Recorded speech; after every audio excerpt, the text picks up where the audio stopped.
91 நாள் வந்து விஜே பார்வதி அப்படிங்கிறவங்கள வெளியில நம்ம பார்த்த முகத்தை தாண்டி உள்ளுக்குள்ள அவ்வளவு கொடுத்தாங்க. அவங்க நிறைய விஷயங்கள், கேட்கக்கூடிய விஷயங்கள் கேட்கப்பட வேண்டிய நேரத்துல கேட்கல. அதுதான் இந்த ரெட் கார்டுக்கான முக்கியமான காரணமா நான் சொல்றேன்.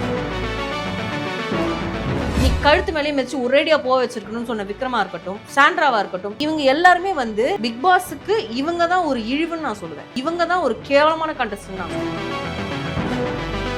பார்வதி இருந்தா டிஆர்பி. ஒரு விஷயமும் பார்வதிக்கு நடக்கும்போது மட்டும் அது வந்து டேக் இட் ஈஸியா எடுக்கப்பட்டது. இப்போ ஒரு பெண் இன்னொரு பெண்ணை அடிச்சாங்கன்னும் போது ரெட் கார்டு கொடுத்த நீங்க, ஒரு ஆண் ஒரு பெண்ணை அடிக்கும் போது ஏன் அதை கொடுக்கல? ஏன் பார்வதிக்கு நடந்தா மட்டும் கேட்க மாட்டாங்க? ஏன் பார்வதிக்கு நடந்தா மட்டும் கடந்து போறாங்க? 2 வாரம் மட்டும் தான் பார்வதிக்கு பாசிட்டிவா கேட்கப்பட்டது. மத்தபடி நீங்க என்ன சார் விசாரிச்சீங்க? நிறைய நடந்திருக்கு.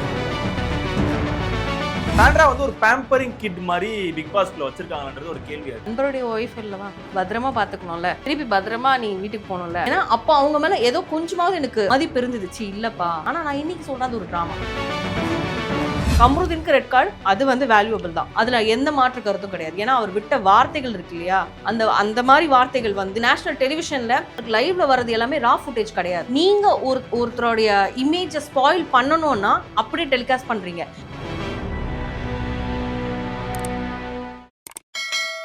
ஏரல் ரூட்ஸ் நேயர்களுக்கு வணக்கம், நான் உங்கள் அஜித். சரி, நம்ம கூட யார் இருந்திருக்கான்னு பார்த்தீங்கன்னா Bigg Boss reviewer Priya Ranjith அவர்கள் தான் இருந்திருக்காங்க. அக்கா வணக்கம். வணக்கம். எப்படி இருக்கீங்க? நல்லா இருக்கேன். பிக் பாஸ் ஆரம்பிச்சு கிட்டத்தட்ட ஒரு 91 நாட்கள் ஆயிடுச்சு. 91 நாட்கள் நிறைய விஷயங்கள் நடந்திருக்கு. நிறைய விமர்சனங்களுக்கும் உண்டான ஒரு சீசன்னா அது இந்த சீசன் தான் சொல்லப்படுது. ஆனால் இப்போ கடந்த 2 நாட்கள் வந்து பார்த்தீங்கன்னா எதிர்பாராத ஒரு விஷயம், இது வரைக்கும் பிக் பாஸ்ல தமிழ் பிக் பாஸ் நடக்காத ஒரு விஷயம். அந்த மாதிரி நிறைய விஷயங்கள் போயிட்டு இருந்துச்சு. பாருக்கு அகெயின்ஸ்டா பேசினவங்க எல்லாமே பாருக்கு பாசிட்டிவா பேச ஆரம்பிச்சிருக்காங்க. நீங்க இந்த ஒரு ரெட் கார்டு, அதாவது இந்த கம்ருதீனுக்கும் பாருக்கும் கொடுத்த ரெட் கார்டு அப்படின்றத எப்படி பாக்குறீங்க?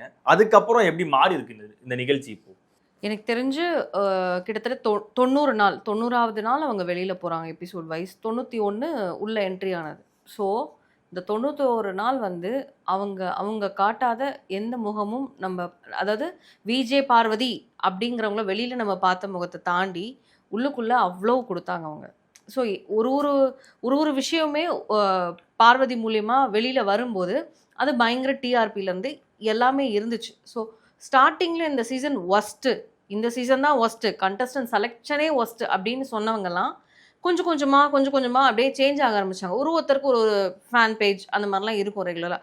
ஸோ ஆனால் எனக்கு என்னன்னா, இப்போ வரைக்கும் டைட்டில் வின்னர் வந்து நம்மளுக்கு தெரியுது இவங்க தான் அப்படின்னு. ஆனால் உள்ளுக்குள்ள எனக்கு டைட்டில் வேணாம், பணப்பேட்டி போதும், எனக்கு டைட்டில் இந்த மாதிரி தான் இருக்காங்க. ஸோ இதுலேயே தெரியுது கண்டஸ்டன்ட்டோடைய அந்த செலெக்ஷன் வந்து எப்படி இருக்குது அப்படிங்கிறது.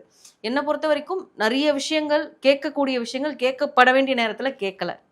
அதுதான் இந்த ரெட் கார்டுக்கான முக்கியமான காரணமாக நான் சொல்கிறேன். ஏன்னா இப்போ பார்வதியோட ரெட் கார்டுக்கு அப்புறம் தான் எல்லாருமே பார்வதிக்காக சப்போர்ட் பண்ணி பேச ஆரம்பிச்சாங்க. ஆக்சுவலாக சாண்ட்ராக்கு ஒரு இஷ்யூ ஆகுது, அப்போ சாண்ட்ராவுக்கு சப்போர்ட் பண்றாங்க. ஆனா இதே டைம்ல பார்வதிக்கு ஒரு இஷ்யூ ஆச்சு. ஒரு டைம்ல சபரியால பார்வதிக்கு இஷ்யூ ஆச்சு. விக்ரம் வந்து ஒரு சில விஷயங்கள் வந்து பண்றாரு. எல்லாரு மேலேயுமே ஒரு சின்ன தப்பு வருது, பிசிக்கல் அபியூஸ் எல்லாத்துக்குமே நடக்குது. ஆனா அது பார்வதின்றப்போ பெருசா ஹைப் பண்ணி விஜய் டிவில இருந்து நோட்டீஸ் பண்ணி இதை நம்ம வந்து இப்படி கொண்டு போனா நம்மளோட சேனல் வந்து அந்த டைம்ல வந்து செம்ம பீக்கா போகும் அப்படின்ற ஒரு விஷயம் பண்ணிருக்காங்களே.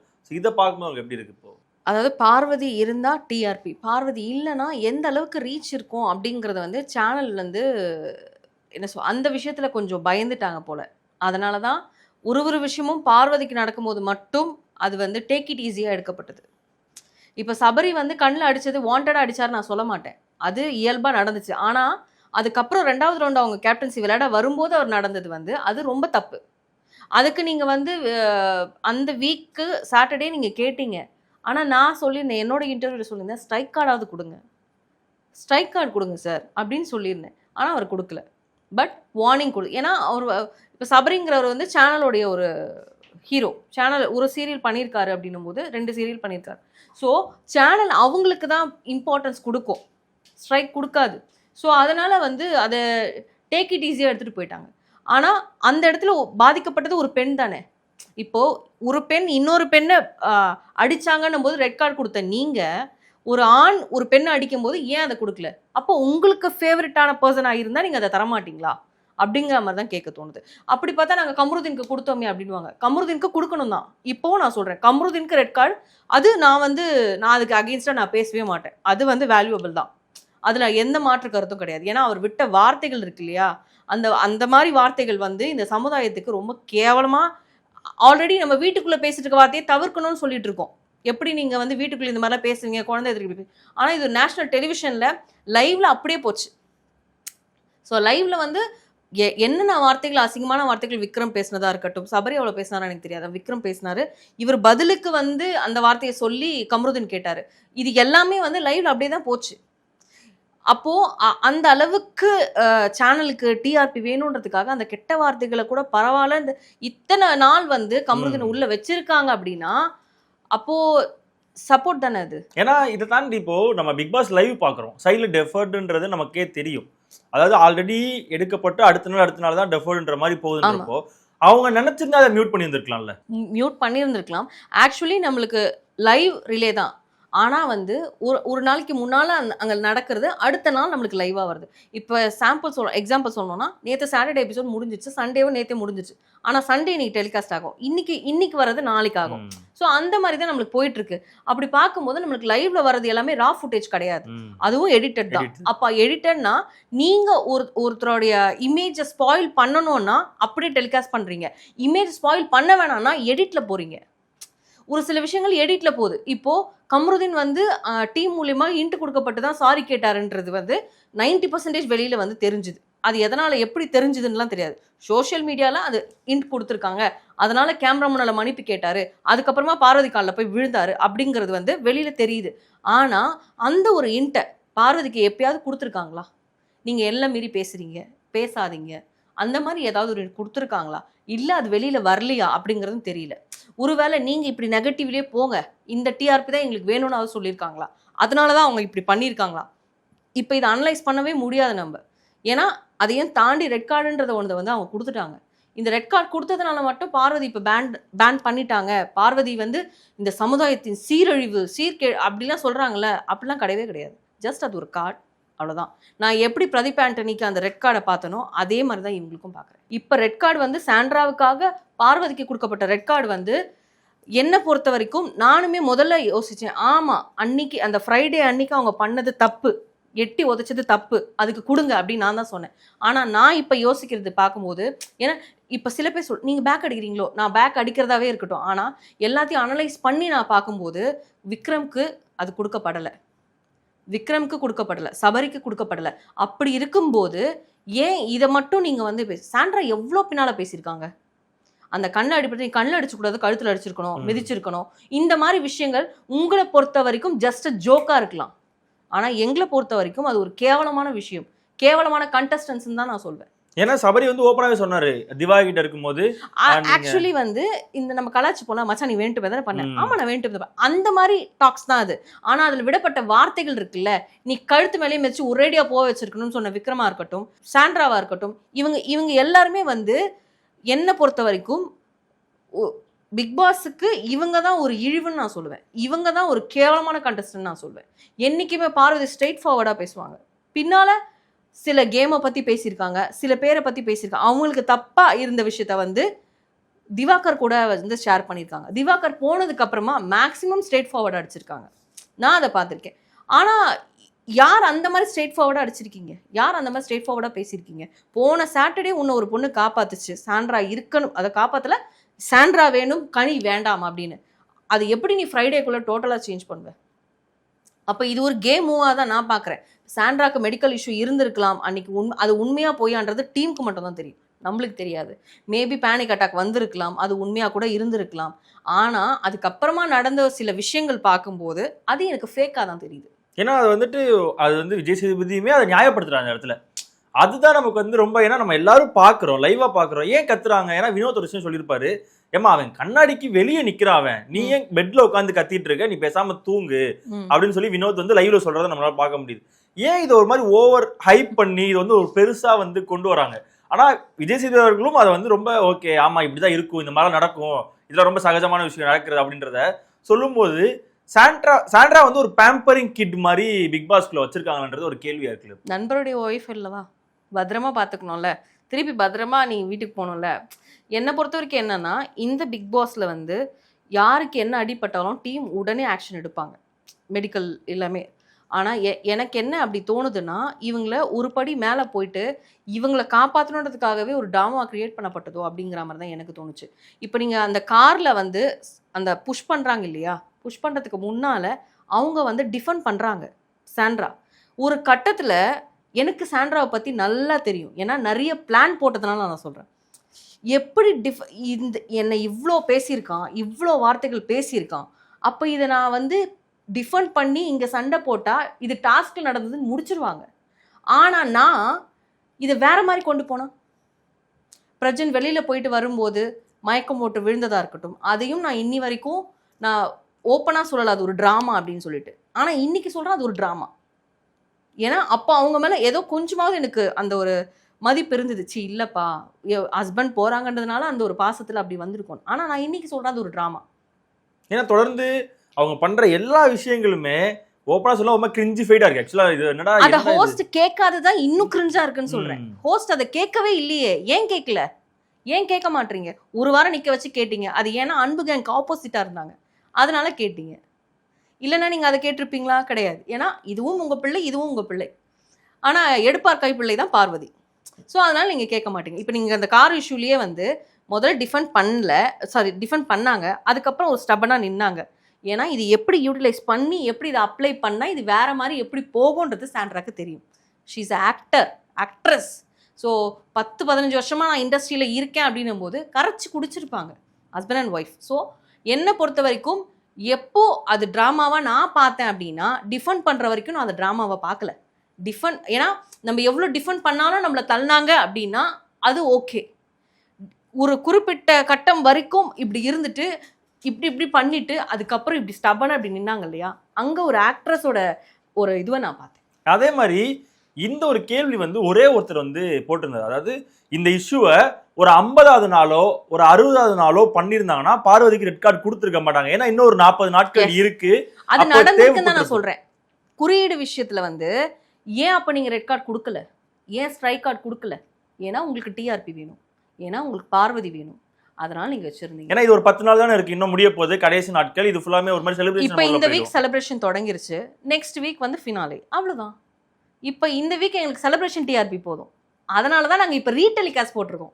ரீடெலிகாஸ்ட்டில் கடைசியாக அவங்கள போட்டு நாங்கள் திருப்பி அந்த டிஆர்பி எடுத்துக்கிறோம்.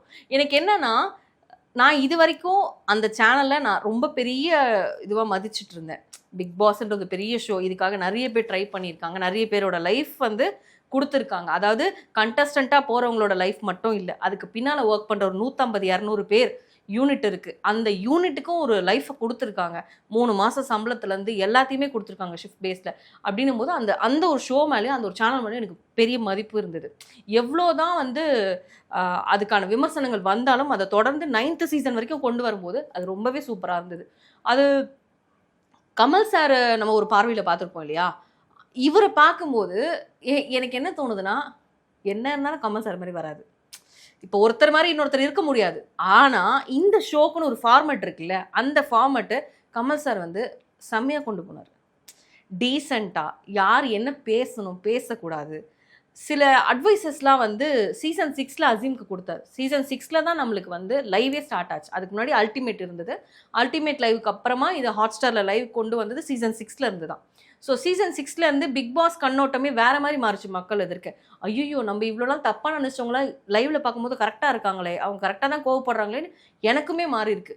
இப்போ நான் யோசிக்கிறேன், ஐஸ்வர்யா தத்தாலாம் என்ன பண்ணியிருப்பாங்க, என்ன மாதிரி தூண்டிட்டு இருந்தால் அவங்க அவ்வளோ கோவப்பட்டிருப்பாங்க. அப்போ அந்த சீசனில் லைவ் இருந்திருந்தால் நம்மளுக்கு மாறி இருக்கும், வின்னர் சான்ஸ்லேருந்து எல்லாமே மாறி இருக்கும் அப்படிங்கிற ஒரு அனலைஸ் வந்தது.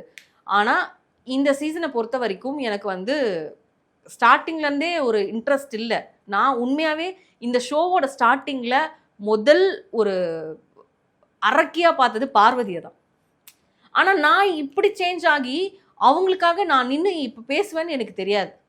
ஏன்னா அந்த அளவுக்கு அந்த ஷோவில் வந்து ஒரு சில நம்ம ஒருத்தவங்களுக்கு ஃபேவரட் ஆகிறோம் அப்படின்னா, அதுவும் அந்த ஒரு பொண்ணாக இருக்குது அப்படின்னா, அதுக்கு நீங்கள் எதுவுமே கேட்க மாட்டீங்கன்றதுனால தான் அந்த ஃபேவரிசமே வருதுன்னு நான் சொல்கிறேன். ஏன் பார்வதிக்கு நடந்தால் மட்டும் கேட்க மாட்டுறாங்க, ஏன் பார்வதிக்கு நடந்தால் மட்டும் கடந்து போகிறாங்க?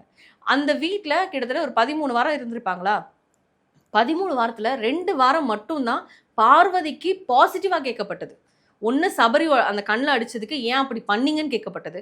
ரெண்டாவது அந்த வார்டனாக இருந்தப்போ அவ்வளோ வேலையை அவங்க தலையில் தூக்கி போட்டது வந்து அப்படி இருந்தது. மற்றபடி நீங்கள் என்ன சார் விசாரிச்சிங்க? நிறைய நடந்திருக்கு, அவங்களுக்கும் நிறைய நடந்திருக்கு. ஆனால் நீங்கள் அது எதுவுமே கேட்டது கிடையாது. அதனால தான் இப்போ ஒரு செட் ஆஃப் பீப்புள் வந்து பார்வதிக்கு பாசிட்டிவாக மாறி இருக்காங்களோன்றது என்னுடைய கருத்து. ஆனா இப்ப நம்ம பார்வதி பத்தி நிறைய பேசணும். கமருதீன் கூட ஒருத்தர் இருந்தார், கமருதீன் சொல்லிட்டு. அவரோட கேரக்டர் எப்படி இருக்குன்னா, நம்மளோட கிராஃப்ல வரையும் சின்ன பிள்ளைல இப்படி ஏறி இப்படி இறக்கி இறக்கி ஏறி இறக்கி சொல்றீங்களா, அந்த மாதிரி ஒரு கிராஃப் இருந்துச்சு. பார்வதி கூட இருக்கும்போது இல்லாதப்போ, இருக்கும்போது இல்லாதப்போன்னு சொல்லிட்டு. ஸோ கமருதியோட இந்த ஒரு 94 டிராவலை பார்க்கும்போது உங்களுக்கு எப்படி இருந்துச்சு? இப்போ என்னை பொறுத்த வரைக்கும் அவருக்குள்ள ஒரு 50% நல்ல குணம் இருக்கு. டிராயிங் பண்றது, மிமிக்ரி பண்றது, ஜோக்ஸ் பண்றது, ஆக்டிங் பண்றது, இதெல்லாம் ஒரு நல்ல குவாலிட்டிஸ். அதை தாண்டி அதிகமாக கோவப்படுறது, வார்த்தைகளை விடுறது, அசிங்கமாக பேசுறது, பெண்களுக்கு ஒரு மதிப்பு கொடுக்காம இருக்கிறது, இந்த மாதிரி விஷயங்கள்லாம் வந்து 50. ஸோ இதை ஒரு ஷோக்குள்ளே காட்டும்போது அது கரெக்டான நேரத்தில் சபரிக்கு உணர்த்தப்பட்ட ஒரு விஷயம் கமருதீனுக்கு உணர்த்தப்படவில்லை. கமருதீன் வந்து பார்த்து பேசிக்கோங்க, பார்த்து இருந்துக்கோங்க, இது தப்பு அப்படின்னு சொன்னாரே தவிர்த்து இதை இன்னொரு வாட்டி பண்ணீங்கன்னா உங்களுக்கு ஸ்ட்ரைக் கொடுப்பன்ற வார்த்தையை எங்கேயுமே வந்து அவர் சொல்லலை. அது ஒன்று. ரெண்டாவது வந்து அதுலேயுமே ஒரு ஃபேவரட்டிசம் பண்ணார். அரோரா கூட இருந்தால் கமருதீன் நல்லவராக இருக்காராம், பார்வதி கூட இருந்தால் கெட்டவராக இருக்காராம். நான் ஒன்று சொல்லட்டுமா, அரோரா இன்னி வரைக்கும் நடிச்சுட்டு தான் இருக்காங்க. கமருதீன் அவர் கூட சேர்ந்தா அவங்க கூட சேரும்போது அவர் நடிக்கிறார். பார்வதி கூட இருக்கும்போது அவரோட கோபம், இயல்பான விஷயங்கள் எல்லாமே வெளியில வருது. இந்த ஷோ இயல்பான விஷயம். இப்ப பார்வதி வந்து எனக்கு கண்ணில் அடிபடிச்சு அதுக்கு காரணம் சபரி தான் சொல்லலை. அதுக்கப்புறமா டிஃபெண்ட் பண்ணும்போது என்னை தள்ளி விட்டதுக்கு தான் நான் சண்டை போடுறேன்னு சொல்றாங்க. ஆனா நேற்று சாண்ட்ரா என்ன பண்ணாங்க? இப்போ மலையாள சீசன்லாம் எடுத்துக்கிட்டிங்கன்னா வந்து இந்த கார் டாஸ்கே வந்து உட்கார முடியாத அளவுக்கு ஆட்கள் இருக்கும்போது தள்ளி விட்டு டோரை மூடினாங்க. நானுமே இதை சொன்னேன். விக்ரம் இருக்கும்போது இவங்க தள்ளி விட்டுருந்தா கூட இதை கேம்னு எடுத்திருப்பாங்க. ஆனால் விக்ரம் இறங்கினதுக்கு அப்புறமா சாண்ட்ரா தள்ளி விடும்போது இது தப்பு. அதை நான் இப்பவும் சொல்கிறேன், அது தப்பு. ஆனால் இதை ட்ராமாவை எப்படி கொண்டு போனீங்க? மலையாள சீசனில் வந்து 3 நாள் அந்த தள்ளி விட்ட பர்சன் 3 நாள் ஹாஸ்பிட்டலைஸ் ஆகிட்டு வந்தார். அந்த ஷோ எப்படி நடந்துச்சு? அதுதான் ஷோ. அப்படி தான் இதை பார்த்துருக்கணும் நீங்கள். இங்கே வந்து மனிதனை அப்படின்னா இந்த வீட்டுக்குள்ளே நீங்கள் பெண்களை அனுப்பவே கூடாது சார். பெண்கள் எல்லாத்துக்குமே டிஃபெண்ட் பண்ணி நிற்கும் போது ஆண்களோட பலம் இன்னும் கொஞ்சம் ஜாஸ்தியாக இருக்கும்போது ஈடு கொடுத்து விளையாடும் போது அது கஷ்டமாக தான் போகும். இதே சேதுபதி அவர்கள் போன சீசனில் கில்லர் காயின் டாஸ்க்கு அவ்வளோ ரோஸ்ட் பண்ணார். அங்கே இருந்த பாய்ஸை, முத்துக்குமரனாக இருக்கட்டும், எல்லாரையுமே அவ்வளோ ரோஸ்ட் பண்ணார். விளையாட விடாமல் கோடி அமுக்கிற மாதிரி அமுக்கி மூச்சு திணறி. ஆனால் ஏன் இந்த கில்லர் காயின் டாஸ்க்கை பற்றி பேசவே இல்லை? அதை விட ரொம்ப முக்கியமாகப்பட்டதா விஜய் சேதுபதி அவர்களே அப்படின்னு தான் எனக்கு கேட்க தோணுச்சு. அப்போ அந்த பொண்ணு அந்த நேரத்தில் மூச்சு விட முடியாமல் மயக்கம் போட்டு விழுந்திருந்தா அப்போ என்ன பண்ணியிருப்பீங்க? அப்போ இப்படி தான் ரெட் கார்டு நீட்டியிருப்பீங்களா? Okay, thank you.